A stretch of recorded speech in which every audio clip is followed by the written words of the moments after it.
Good morning, everyone, and thank you, Marilyn, and the Leigh team. I'm very proud to be here and to be the new patron of Freedom from Abuse. My name is Stephen Endelman, and I've been a musician, specifically a composer, for most of my life. I was abused. I survived. I thrived. And now I am an advocate. We wish to build an army of survivors who speak their truth, and with a penetrating glow, help those who have been abused to come forward and speak their truth. The greatest pandemic facing the population of the planet is abuse and all its facets. I started as an innocent preteen who was groomed by a beloved teacher. He was a con man. He groomed me, my mother and stepfather, and all those around us. I held on to the shame of those events for many, many years, neither dealing with them therapeutically nor sharing the events with anyone else.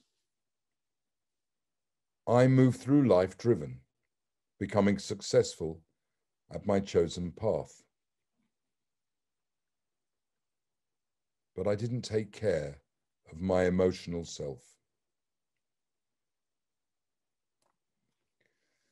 Deep into my second marriage, with 2 young children, I suddenly got very, very depressed. And I didn't understand why.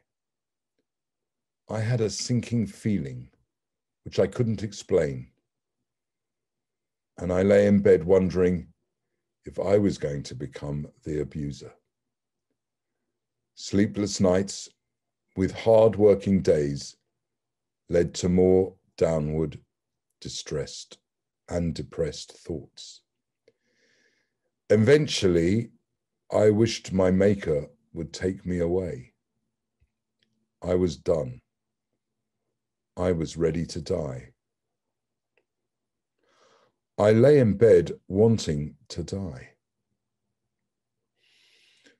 The poison was taking over my immune system, and I was getting weaker and weaker. Doctors from all departments could not deduce what on earth was wrong with me. Then, on November the 27th, 2009, I fell asleep. I was in a coma for 3 months, and that's where the healing began. After I recovered from my very rare case of brain cancer, which was treated with chemicals and a bone marrow transplant, I began to question the root cause of my sickness. And lo and behold, putting 2 and 2 together, I realized that my repression, my fear, my shame from my abuse had caused my cancer. A few years later, I received a call from DC Coyne of the Metropolitan Police asking me to be a Crown prosecution witness in a historic child sex abuse case. Trevor Bolton was sentenced to 19 years in prison. After the trial, the BBC came to me and asked if I'd be interviewed. They'd cover my face and not use my name. I said no. I said yes to be interviewed, but no to anonymity. I have a voice, and I plan on using it.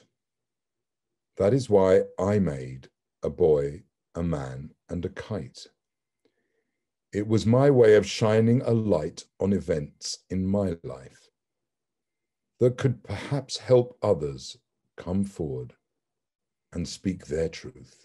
I plan on advocating for freedom from abuse, so we can build an army and march forth, an army of the abused who have survived, who have thrived, and now are advocates. Thank you all so very much for watching the trailer to my film and for allowing me to be part of this historic event. Thank you.